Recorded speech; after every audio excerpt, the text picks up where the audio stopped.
The first thing I'd like to talk about is the electrode. Now, the electrode is a small piece of metal that you find inside the middle of the torch. Now, I'll just draw it here on the board. The electrode is basically a cylindrical piece of brass. Now, you'll notice that it is a bronzy brass colour. But you'll notice something special if you look right on the very tip. In fact, on the lower end of the electrode, you'll see that there's a tiny piece of silver metal which is inserted inside the electrode.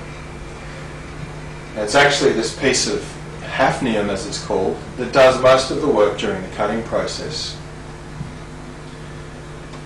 Around the electrode is another piece called the nozzle, and it's basically a cup with a small hole in the bottom of it. This is called the nozzle, and this is the orifice where all of the gas and the plasma is emitted from during the cutting.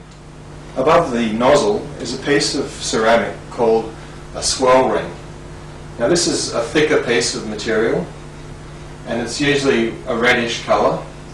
And this actually has very tiny holes in the swirl ring, and these go from outside of the nozzle into the cavities surrounding the electrode. These small holes are actually drilled in a spiral form, so that when the gas is injected, it forms a vortex.